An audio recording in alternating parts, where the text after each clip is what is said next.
What would you do if your body was a prison? If every nerve was on fire, every second of every day? If you had an urge so powerful it drove you to the edge of madness, but no matter what you did, no matter how many times you tried, you could never, ever feel satisfied? That was Choi Sang-woo's curse. And tonight, it was killing him. The penthouse reeked of expensive perfume and failure. Seoul's skyline glittered beyond floor-to-ceiling windows, $40 million of real estate, and it might as well have been a coffin. Sang-woo sat on the edge of his king-sized bed, knuckles white against silk sheets that cost more than most people's monthly rent. Behind him, two women lay unconscious. Exhausted. Spent. 5 hours they'd tried to satisfy him. 5 hours. And he felt nothing. The same burning emptiness clawing at his chest. The same maddening pressure behind his eyes, like his skull was slowly being crushed from the inside. The same urge crawling under his skin like fire ants, demanding something, screaming for something, but his body couldn't name it and couldn't find it. 10 years of this hell. 10 years of doctors who couldn't diagnose him, medications that turned him into a zombie, specialists across 5 countries who looked at him like a broken machine they couldn't fix. 10 years of burning alive from the inside. Get them out, he growled. His underboss, Kwon Dae-young, stood by the door with his usual impassive expression. He snapped his fingers. 2 bodyguards entered silently, lifting the sleeping women, carrying them away like discarded props. The moment the door closed, Sang-woo's control shattered. He swept everything off his nightstand, a lamp worth more than most people's cars, crystal decanters filled with whiskey older than him, his phone, watching them explode against marble. Glass shattered. Amber liquid pooled like blood. But destruction brought no relief. Nothing ever did. The same? Kwon asked quietly. Worse. Sang-woo pressed his palms against his eyes, trying to push the pressure back, trying to hold himself together. At the meeting today, I almost shot Min-suk. The sound of his breathing, just his breathing, Kwon, made me want to tear off my own skin. Kwon's jaw tightened. They both understood what this meant. The Dragon of Gangnam, the most feared mafia boss in Seoul, the man who'd built an empire from nothing, who'd killed rivals with his bare hands, who made grown men tremble with a look, was losing his mind. And in their world, madness meant death. Your brother called again, Kwon said carefully. He wants you to try that new facility. One more chance. I've tried everything. Sang-woo roared, spinning around. His reflection in the window looked like a stranger, gaunt, wild-eyed, barely human. Doctors. Shamans. Medications. Therapists who look at me like I'm a monster. Nothing works. No one can fix me because no one even knows what's wrong with me. His voice cracked on the last word. Kwon said nothing. There was nothing to say. Sang-woo turned back to the window, staring at the city he controlled, the empire he'd built, the kingdom that meant nothing because he couldn't enjoy a single moment of it. 34 years old. More money than he could spend in 10 lifetimes. More power than most men dreamed of. And he would trade all of it, every one, every territory, every ounce of fear and respect, for one moment of peace. Fine, he said finally, his voice dead. One more try. But this is the last time, Kwon. If this doesn't work. He didn't finish the sentence. He didn't need to. But here's what Sang-woo didn't know. 6,000 miles away, a woman was packing her bags. A woman with a gift she didn't fully understand, a gift passed down from her grandmother, who'd healed people that medicine couldn't touch. She was coming to Seoul. And the moment their eyes met, everything would change. His curse. Her fate. And a love so powerful it would make him whole, or destroy them both. This is a story about a man who couldn't be satisfied and the woman who became his cure. About jealousy that destroys and love that heals across every boundary. If you're new here, subscribe now and turn on notifications, because once this story starts, you won't want to miss a single moment. Let's begin. Alma Mensa had made a promise to a dying woman. Her grandmother's hands had been cold, but her grip was iron. You have the gift, child. The sight. You'll meet someone the world has given up on. And you'll see what no one else can see. Alma touched the small talisman beneath her navy scrubs, her grandmother's last gift, and pushed through the doors of Yongsan Medical and Psychiatric Institute. Her first day. Seoul's most prestigious facility for the wealthy and powerful. And already, Dr. Han Mi-young was making it clear she didn't belong. Our clientele is particular, Dr. Han said, her smile not reaching her eyes. High class. Korean. They have certain expectations about their care providers. Alma held her gaze. Pain doesn't check passports, Dr. Han. Neither does healing. Something flickered in the doctor's expression. Irritation. Or perhaps recognition of a threat. We'll see. Your first patient arrives this afternoon. Dr. Han's smile sharpened. He's destroyed every nurse we've assigned to him. Physically. Mentally. We've run out of volunteers. She paused at the door. Try not to break on your first day. You're the one assigned to him. Alma turned. A pretty Korean nurse stood in the break room doorway, eyes wide with something between awe and concern. Yoonji Park. She rushed forward, taking Alma's hands. Oh, Yoonji, you have no idea what you're walking into. The Dragon of Gangnam, he's not just a patient. He's a legend. The most powerful man in Seoul's underworld. He's still just a man with a medical condition. Yoonji laughed, a little too bright. You really are new here. Come on, I'll walk you up. Consider it, moral support. But at the door to the private suite, Dr. Han stopped Yoonji cold. Nurse Mensa only. Mr. Choi's orders. For a split second, so fast Alma almost missed it, something dark crossed Yoonji's face. Then the warm smile returned. Good luck, Yoonji. You're going to do amazing. Alma nodded and stepped inside. She didn't see Yoonji's smile fade the moment the door closed. She didn't see the way Yoonji's nails dug crescents into her own palms. She didn't know that Yoonji had been requesting this assignment for 2 years, and had been denied every single time. 4 bodyguards flanked the entrance. Inside, the suite looked like a 5-star hotel had swallowed a hospital room. And there, standing by floor-to-ceiling windows, was Choi Sang-woo. Alma had prepared herself. She'd read the file. She knew he was wealthy, powerful, dangerous. She hadn't prepared for the pain. It radiated off him like heat from a furnace. The tension in his shoulders. The white-knuckle grip on the windowsill. The way he stood perfectly still, as if moving might shatter him. This wasn't a crime lord. This was a man being eaten alive from the inside. Mr. Choi, I'm Nurse Mensa.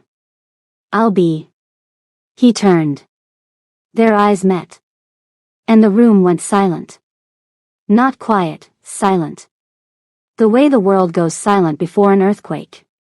Alma felt the hairs on her arms rise. Felt something ancient stir in her chest, in the place where her grandmother had said the gift lived. Sang-woo's expression shifted. Confusion. Then something like fear. What did you do? I introduced myself. He moved toward her. Not threatening, searching. Circling her slowly like she was an equation he couldn't solve. Alma stood still, pulse racing, unsure if she was in danger. Don't move. His voice was hoarse. Just, don't move. He stopped in front of her. Close enough that she could see the exhaustion carved into his features. Close enough to see his hands trembling. Take my blood pressure. Alma reached for his wrist. The moment her fingers touched his skin, Sang-woo inhaled sharply, and tears spilled down his cheeks. Not from sadness. From relief. The fire that had burned under his skin for 10 years, flickered. And for 3 perfect seconds, Choi Sang-woo felt nothing but peace. Impossible, he whispered, staring at her like she'd performed a miracle. What are you? Alma's professional training warred with the strangeness of the moment. I'm just a nurse, Mr. Choi. Your blood pressure is elevated but not dangerous. I need your complete medical history. Dr. Han's files are incomplete. Sit. He gestured to the leather chair, his voice different now. Softer. Almost desperate. I'll tell you everything. Just, stay. For the next hour, Sang-woo told her what he'd never fully told anyone. The condition that started when he was 24, a curse without a name. The endless, burning urge that no encounter could satisfy. The physical pain, migraines that blinded him, muscle tension that felt like his bones were trying to escape his body, nerves scraped raw by existing. The violence it caused. The instability. The fear that one day he'd lose control completely and destroy everything, including himself. I've seen specialists in 5 countries, he said quietly. I've tried medications that turned me into a walking corpse. Nothing works. No one can help me. He looked at her with an expression she couldn't quite read. But just now, when you touched me, the screaming stopped. For the first time in 10 years, I felt quiet. Alma's mind raced. Her training offered no explanation. But her grandmother's voice echoed in her memory. Some conditions aren't purely physical. They're imbalances of the spirit. The body searching for something it can't articulate. In my culture, Alma said carefully, we believe that some ailments can't be cured by medicine alone. Your body might be searching for something it doesn't know how to name. You think I'm cursed? I think you're suffering. And I think, she hesitated. I think we can help you. But you have to trust me. Sang-woo looked down at where her hand rested on his sleeve. The touch didn't ignite the usual manic urge. Instead, it grounded him. Calmed him. Made him feel almost human. I don't trust anyone, he said. But for you. I'll try. Those words would save him. Those same words would nearly destroy them both. Subscribe now so you don't miss what happens next, because someone is already watching. And they'll do anything to tear them apart. Sang-woo invented symptoms. I'm experiencing chest tightness. I need monitoring. Alma pressed the stethoscope to his chest, frowning. Your heart sounds perfect, Mr. Choi. Check again. Thoroughly. She caught the ghost of a smile on his face and felt heat rise to her cheeks. You're wasting medical resources. I'm paying enough to buy this hospital. I'll waste what I want. But when she turned to leave, his voice dropped. Vulnerable. Real. Please. Just, stay a little longer.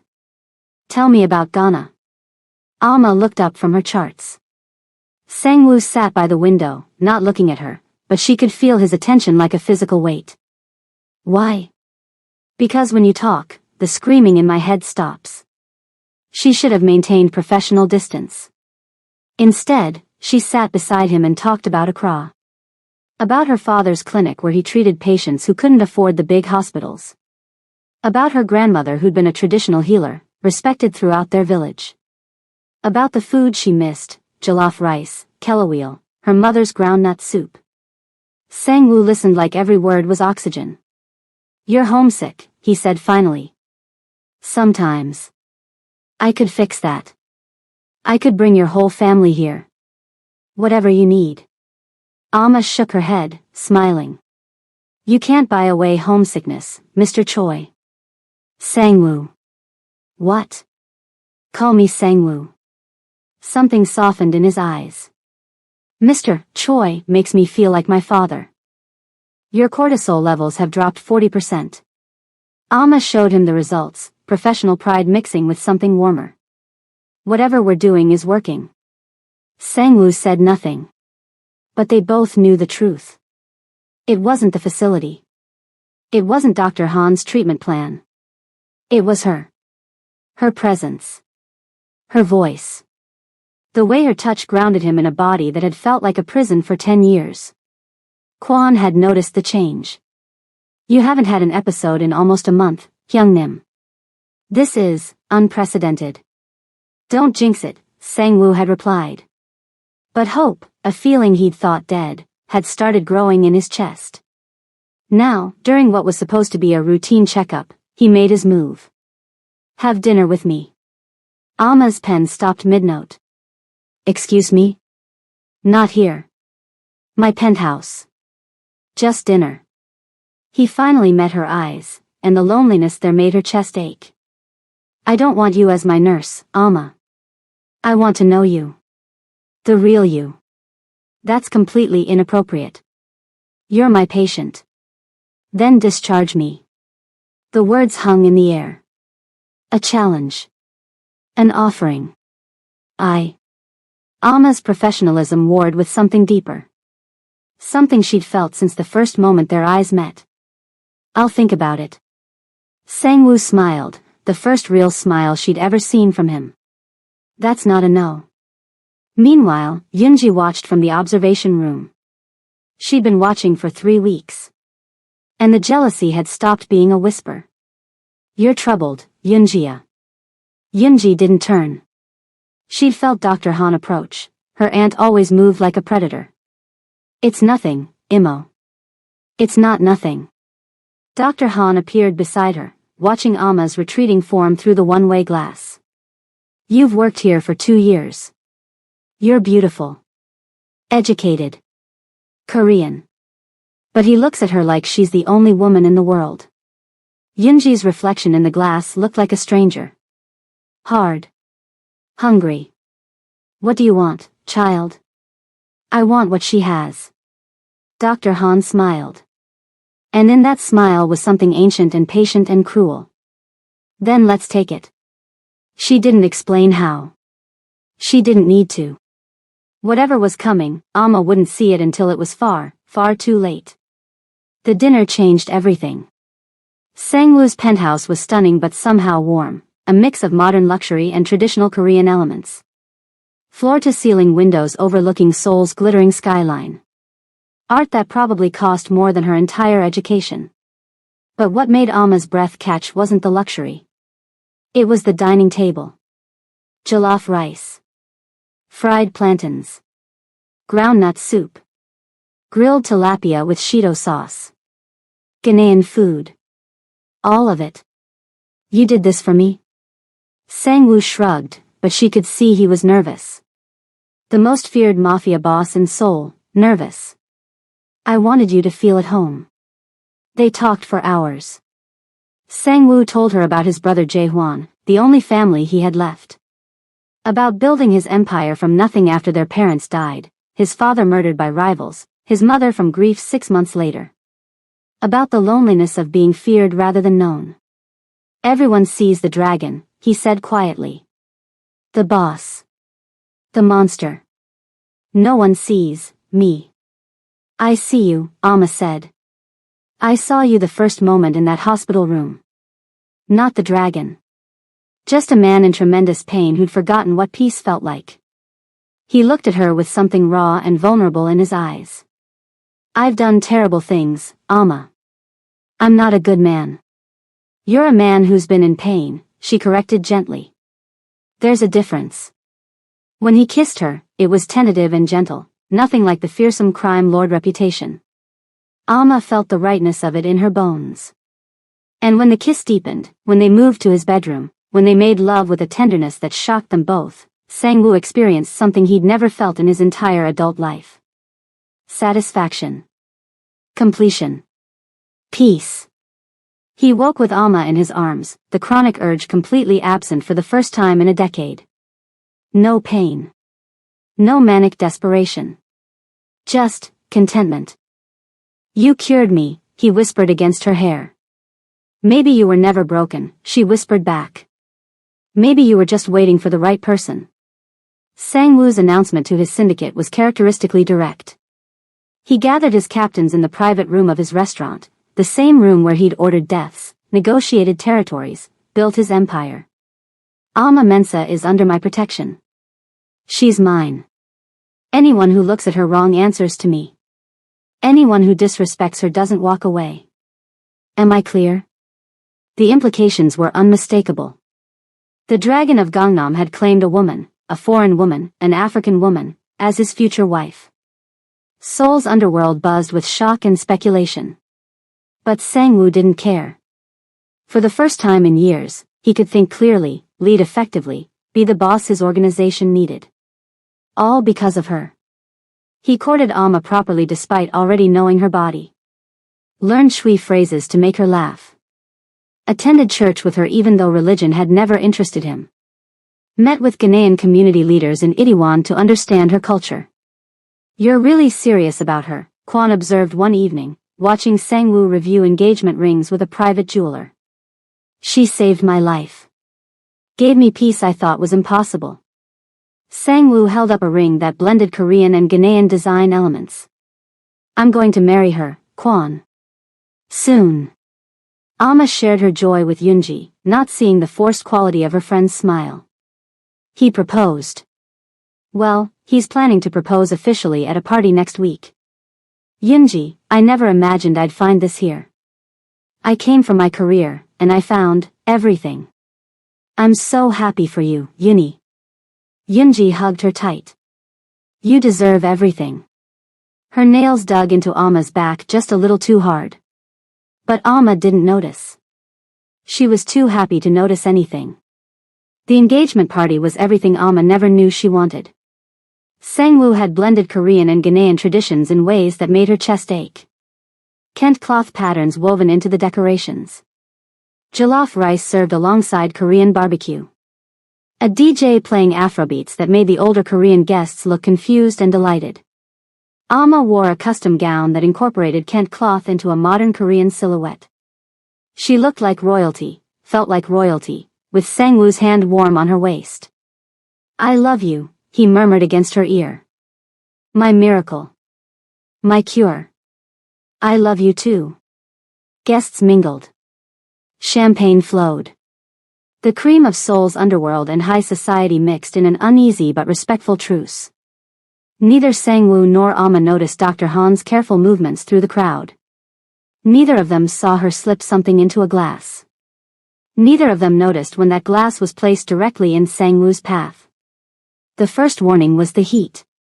Sang-woo felt it bloom in his chest while greeting a business associate, that familiar, terrible warmth that meant the fire was returning.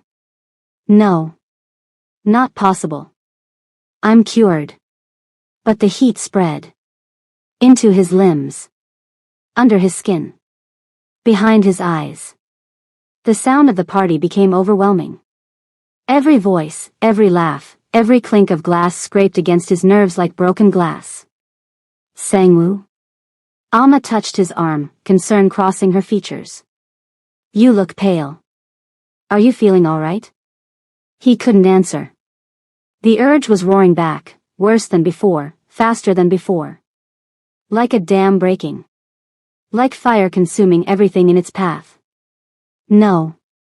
No. Not now. Not here. A woman in a red dress walked past. And something in his brain snapped. He grabbed her wrist before he knew he was moving. Pulled her close. The woman gasped. Nearby guests froze in shock. Sang-woo. Alma rushed toward him. Let her go. What's happening to you?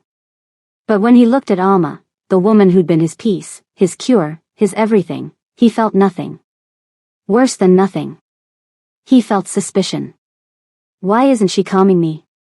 She always calms me. Unless it was never real. Unless she was doing something to me all along. Get away from me. He shoved her. Hard. Watched her stumble backward into a table of glasses that shattered around her. Sang-woo, please, Alma reached for him, tears streaming down her face. Don't touch me. Then Kwan was there, and other men, grabbing his arms, forcing him down. Sang-woo fought them with terrifying strength, the veins in his neck bulging, his eyes wild and unfocused. The last thing he saw before they dragged him away was Alma's face. Not angry. Not afraid. Just heartbroken. Sang-woo woke hours later in his locked bedroom, the drug finally wearing off. The memories came back in sickening waves, grabbing that woman, shoving Alma, losing control in front of everyone. His hands were raw from fighting his own men. His throat was hoarse from screaming. What happened? What did I do? Quan explained grimly. The party had devolved into chaos. Guests had fled. The news was already spreading through Seoul's underworld. The dragon had lost control. Was unstable. Was vulnerable. Sang-woo felt his world collapsing. He'd been so sure he was cured. So certain that Alma had fixed him. But the monster was still there, waiting. A knock at the door. Dr. Han entered with Yoonji, her expression grave and professional. Mr. Choi, I need to speak with you about Nurse Mensa's treatment protocol. She laid out the evidence with devastating precision. Medication logs bearing Alma's signature. Drugs that could cause dependency and rebound effects, the exact symptoms he'd experienced tonight. Documented doses that increased over time, creating reliance. Testimony from Yoonji about Alma's alleged comments about securing her future with a wealthy man. She was manipulating you, Dr. Han said softly. Creating a pharmaceutical dependency to make herself indispensable. Making you believe you needed her, making you believe you loved her, while she drugged you into compliance. Sang-woo stared at the documents. His hands wouldn't stop shaking. Tonight, something went wrong with the dosage. You weren't supposed to have such a violent reaction. Dr. Han's voice dripped with sympathy. Mr. Choi, this could have killed you. The paranoia from the drug still lingered in his system.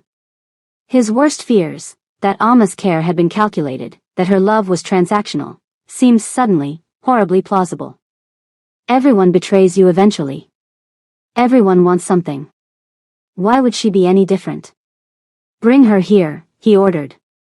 His voice was dead. Alma entered still wearing her torn party dress. Mascara streaked down her cheeks.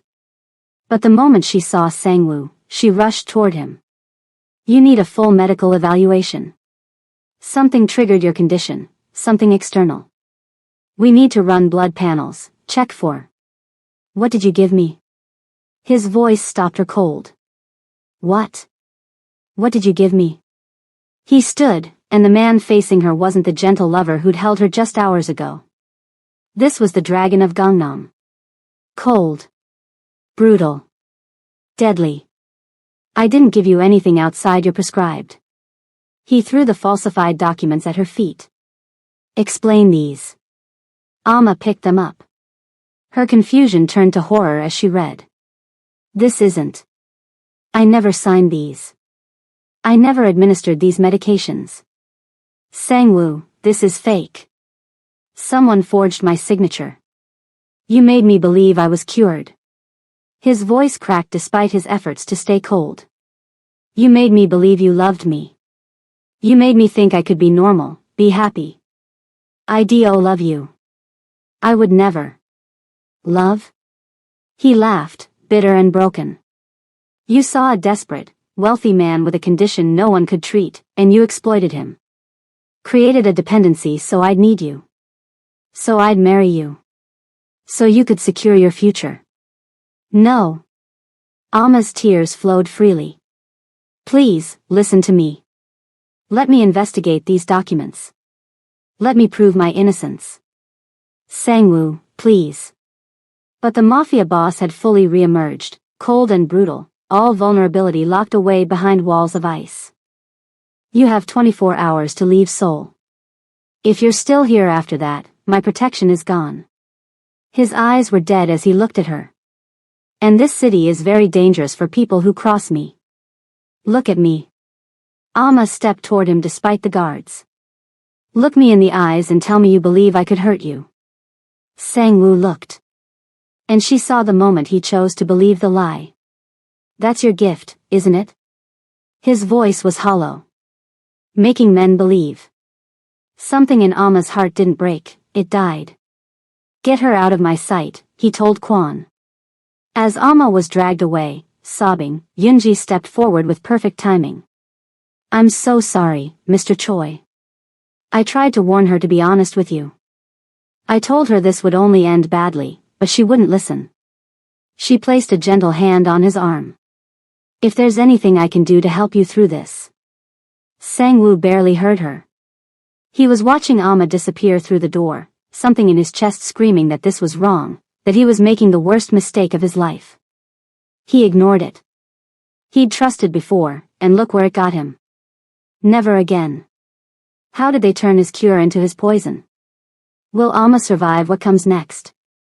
And will Sang-woo discover the truth before it's too late? Keep watching, because the war for his soul is just beginning. Alma lost everything in 24 hours.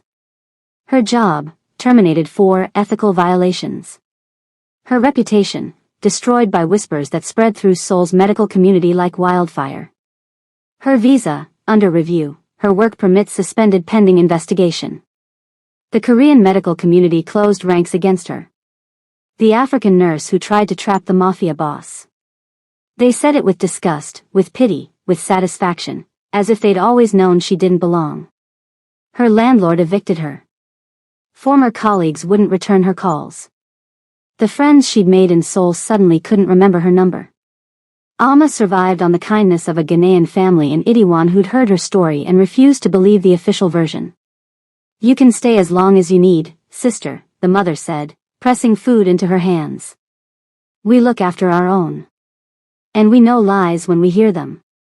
Alma couldn't afford to cry. Crying meant stopping. Stopping meant giving up. So instead, she worked. Borrowed laptop. Cramped apartment. 18-hour days documenting everything. There had to be proof she was innocent. There had to be. Meanwhile, the dragon of Gangnam was dying. Not quickly, slowly.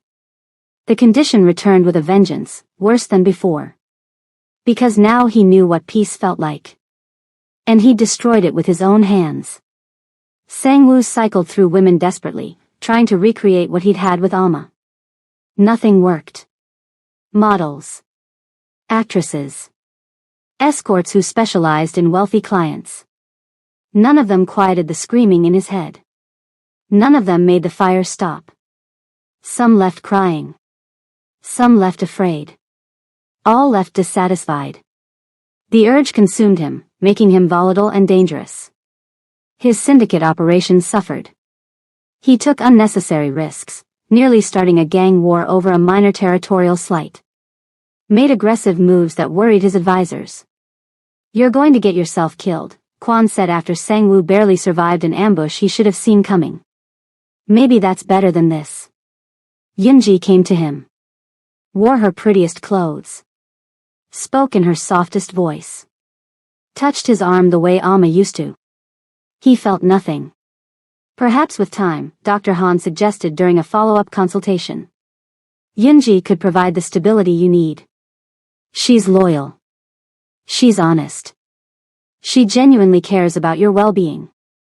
Sang-woo looked at Yoonji's hopeful face and felt only revulsion. At her, at himself, at the universe that had shown him salvation just to snatch it away. "Leave. Both of you." Alone in his penthouse, Sang-woo stared at photos of Alma on his phone. Her smile at the restaurant in Itaewon. Her face glowing in the morning light in his bed. The look she'd given him when she said yes to the ring he'd shown her. His finger hovered over delete. He never pressed it. Some nights, he replayed their last conversation.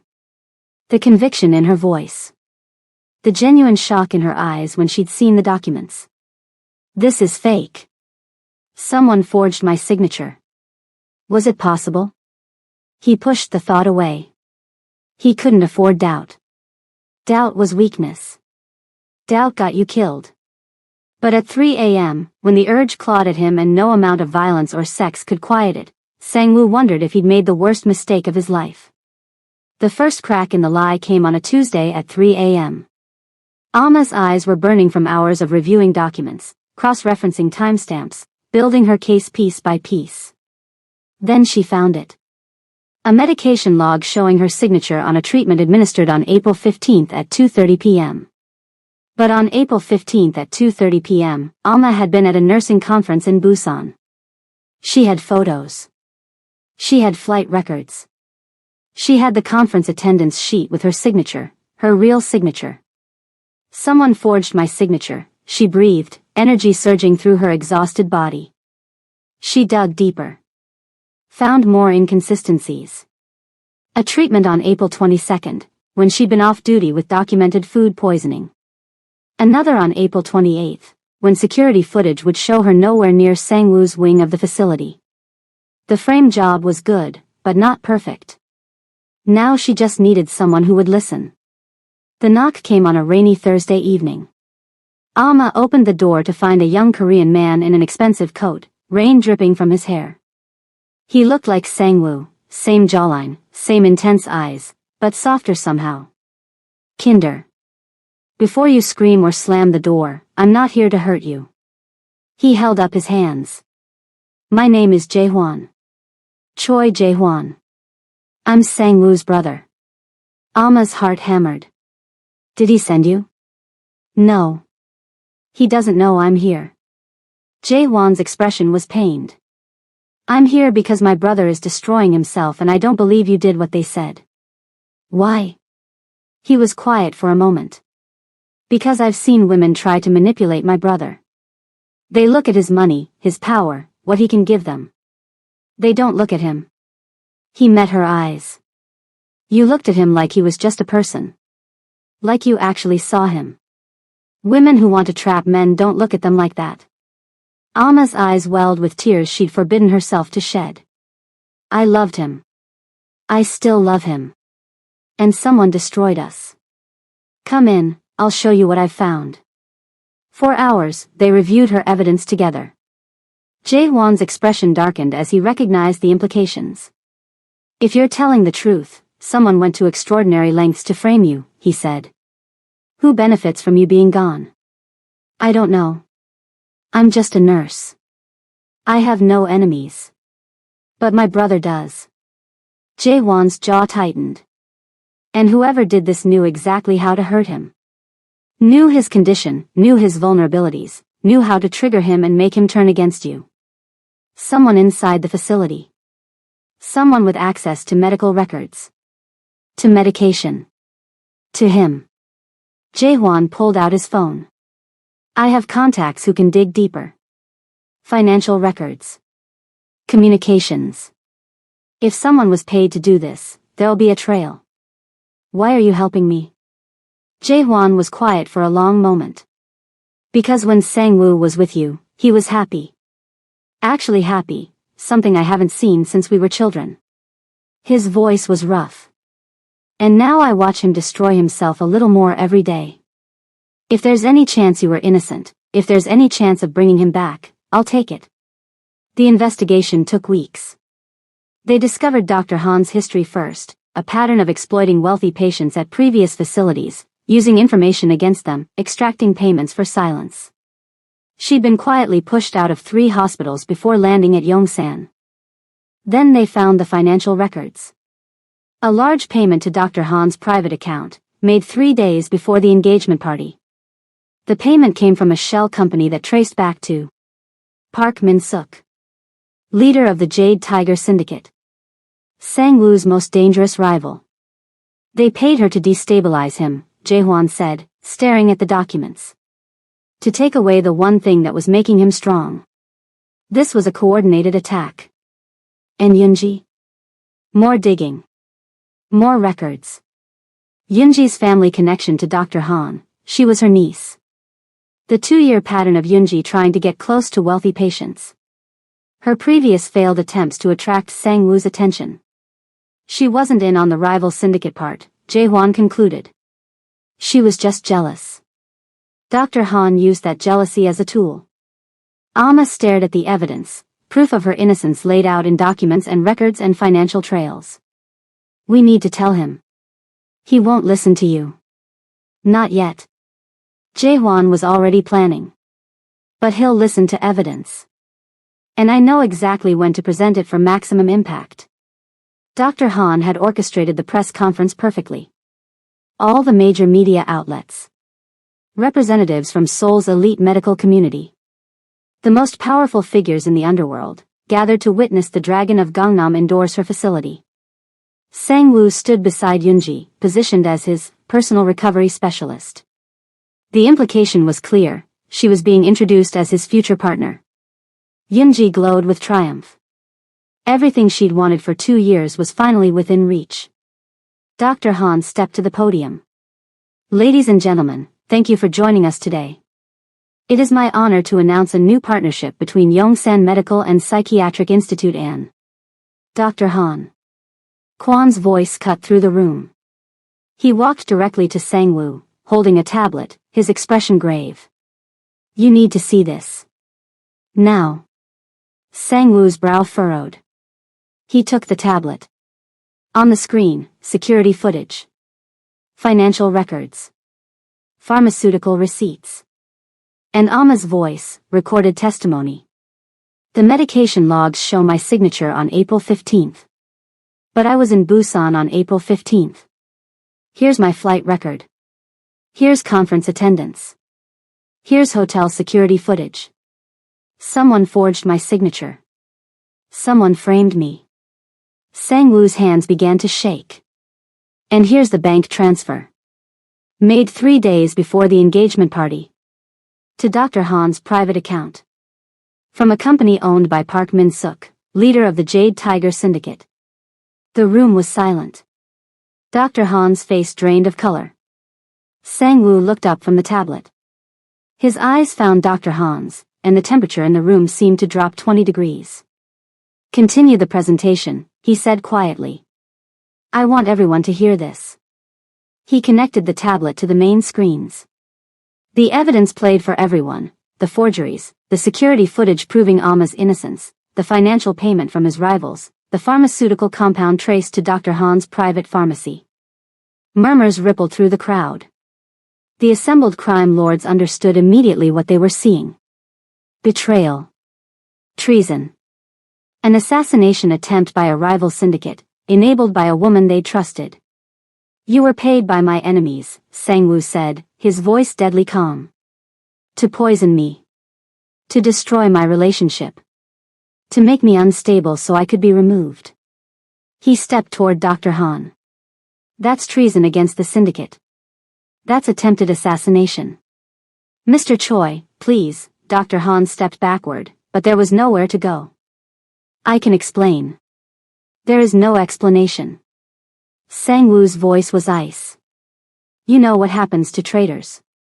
He turned to Yoonji, who had started crying, mascara running down her perfect face, her carefully constructed world collapsing around her. And you. You participated in destroying an innocent woman's life. Because of jealousy. I didn't know about the rivals. Yoonji screamed. I didn't know about the payment. I just wanted you. She had everything, your love, your attention, your peace, and I'd been waiting for years. It wasn't fair. Fair? Sang-woo's laugh was hollow.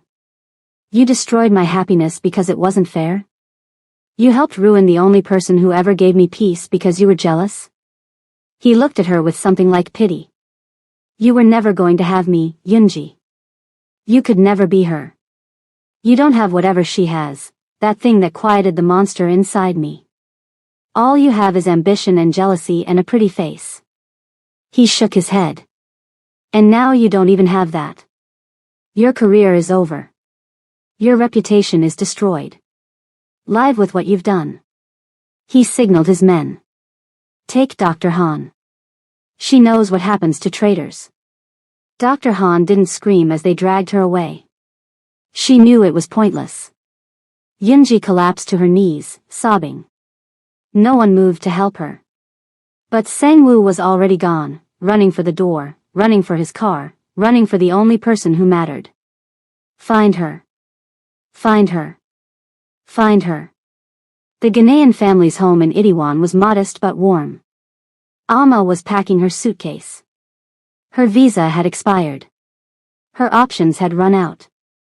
Tomorrow she'd fly back to Accra, back to her father, back to starting over, back to pretending her heart wasn't shattered. She folded clothes mechanically. Tried not to think about what she was leaving behind. It was raining when the knock came. She almost didn't answer. Probably a neighbor, probably nothing important, probably. She opened the door. Sang-woo stood there. Rain-soaked. Shaking. Looking at her like she was the last hope on earth. Neither of them spoke for a long moment. Rain poured down around them. Seoul's neon lights reflected in puddles on the street. Then Sang-woo dropped to his knees in the doorway. I'm sorry. The words came out cracked and broken. God, Alma, I'm sorry. I should have believed you. I should have trusted you. I should have protected you. I failed you in every way possible. Alma stared down at him. The most powerful man in Seoul. The dragon of Gangnam. On his knees in the rain, destroyed by his own choices. And she felt nothing. Or rather, too much. Anger. Grief. Love. Betrayal. All tangled together into something she couldn't untangle. You believed I could hurt you. Her voice was flat. Dead. After everything we shared. After I gave you everything I had. You believed I would manipulate you. I know. I was wrong. You threw me away. Tears spilled down her cheeks. When I needed you most, you threw me away like garbage. I lost everything. My job. My reputation. My visa. I had nowhere to go, no one to turn to. The man I loved told me I was a liar and threw me to the wolves. I'll make it right. Whatever it takes. You can't. Her voice broke. You can't make it right. I believed in you. I believed in us. I thought we were different. I thought you saw me, the real me, not just. She couldn't continue. You're right, Sang-woo said quietly. He stayed on his knees, rain streaming down his face. Maybe tears too, she couldn't tell. I have no excuse. I've been betrayed so many times that I couldn't believe love was real. That's my failure. Not yours. The first moment things got hard, you abandoned me. How can I ever trust that you won't do it again? I don't know. His voice was raw with honesty. I'm not asking for forgiveness. I know I don't deserve it. I'm asking for a chance to earn it. However long it takes. Whatever it costs. I'll prove I'm worthy of you. I'll spend the rest of my life proving it. What if you can't? What if you fail again? Then at least I'll die trying. He reached for her hand, not grabbing, not demanding, just offering. Because living without you isn't living, Alma. It's just existing. The screaming is back. The fire is back. Worse than ever, because now I know what I lost. His voice dropped to a whisper. You're my cure. But more than that, you're my heart. And I broke my own heart when I broke yours. Alma looked at him for a long moment. The man who'd given up his pride. The crime lord on his knees. The broken person she'd once seen beyond the surface, before everything went wrong. Her grandmother's voice echoed in her memory. You'll meet someone the world has given up on. And you'll see what no one else can see. She hadn't given up on him. Even after everything, she hadn't given up. I don't forgive you, she said finally. I know. I don't know if I can ever forgive you. I know. I'm still angry. I'm still hurt. Her voice cracked. I still don't know if I can trust you. I know. She reached down. Took his hand. Pulled him up off his knees. But I'm not ready to give up on you yet. She pulled him inside. Out of the rain. Not forgiveness yet, but the possibility of it. And sometimes, possibility is enough to start. 6 months of proving. Sang-woo didn't just apologize, he worked. He flew Alma's family to Seoul. Sat with her father for hours, answering every question, accepting every rebuke. Her father had looked at him with disappointment that cut deeper than any knife. You hurt my daughter. You believed lies about her. Why should I trust you with her heart? You shouldn't, Sang-woo had answered. But I'm asking you to let me prove I've changed. However long it takes. Her mother had been harder to win over. But Sang-woo's halting attempts at Chui, practiced for months in secret, made her laugh despite herself. He's trying, she told Alma later. He's really trying. I know, Mama. I just don't know if trying is enough. Sang-woo went to therapy. Real therapy, not the luxury facility nonsense, but a trauma specialist who didn't care about his reputation or his money. Someone who challenged him, pushed him, made him face the betrayals that had calcified his heart. You don't trust because trusting has hurt you, the therapist said. But you also chose distrust over evidence. You chose your fear over her love. I know. Why? Sang-woo was quiet for a long moment. Because being betrayed by her would have destroyed me. And some part of me believed I didn't deserve to be loved. So when the evidence appeared, it confirmed what I already believed, that good things don't happen to me. That love is a trap. And now? Now I'm trying to believe I can be better. That I can be someone she can trust. He restored her reputation personally. Every medical board. Every facility that had blacklisted her. Every colleague who'd shunned her. Sang-woo sat in offices and meeting rooms, laying out the evidence, demanding retractions and apologies. Some were intimidated by his reputation. Some were moved by his obvious remorse. All of them listened. Nurse Mensa was the victim of a coordinated attack on my organization, he told the Korean Medical Association. She was framed by criminals and betrayed by jealous colleagues. Her record should be cleared. Her reputation should be restored. And I am personally guaranteeing that anyone who continues to slander her will answer to me. Within 2 months, Alma had her license back.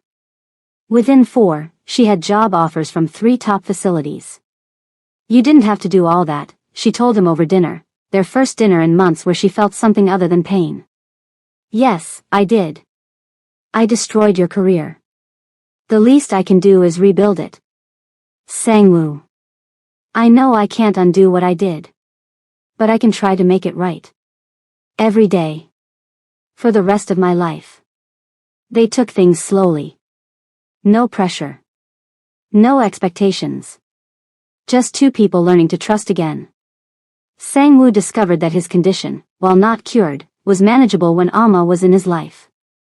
Not just her presence, but knowing she was there, knowing he was loved, knowing he had something to fight for. It's not about me being your cure, Alma told him one evening. It's about you feeling safe enough to be at peace. I can help with that, but you have to do the work too. I know. Do you? Because I can't be your only source of stability. That's not fair to either of us. I'm learning, he said.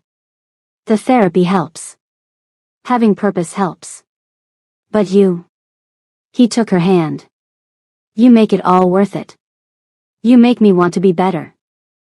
I see you trying, Alma said one night, 6 months into their reconciliation. They were sitting on his balcony, watching Seoul's lights glitter below. I'm still scared. That's okay. He took her hand. I'll wait as long as you need. What if it takes forever? He smiled, that real smile she'd first seen in the hospital, a lifetime ago. Then forever sounds perfect. Sunset on the Han River. Private boat. Just them. Sang-woo had been nervous all day, Alma could tell. The way he kept touching his pocket. The way he'd chosen this specific spot, this specific time. You're being weird, she told him, smiling. I know. I'm sorry. He took a breath. I need to say something. He knelt for the second time in their relationship. But this time, there was no rain. No desperation. No begging for forgiveness.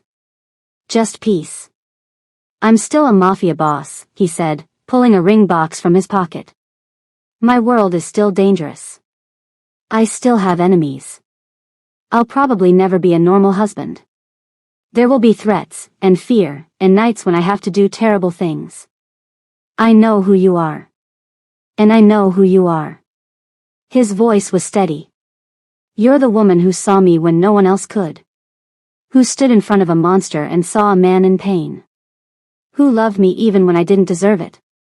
He opened the box. The ring inside was perfect, Korean and Ghanaian design elements merged into something new and beautiful.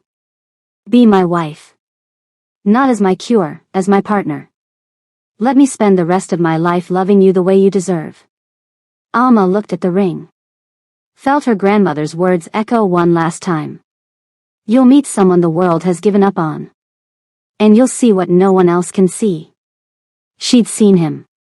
All of him, the darkness and the light. And she chose him anyway. Yes. One word. A lifetime of meaning. 1 year later. The wedding was legendary. Held at Sangwoo's private estate, it blended Korean and Ghanaian traditions in perfect harmony. Alma wore white lace and Kent cloth. Sangwoo wore a traditional hanbok with Ghanaian Kent accents. Both families attended, her parents crying with joy, his brother standing as best man with tears he pretended were allergies. When Sangwoo said his vows, his voice didn't waver. You are my cure. My peace.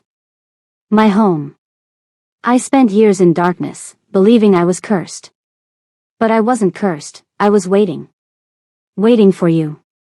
Every breath I take, every day I'm given, is yours.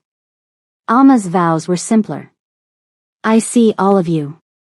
The dragon of Gangnam and the man who learned to love. The darkness and the light. I choose both. Today, tomorrow, forever. The celebration lasted until dawn. 2 years later.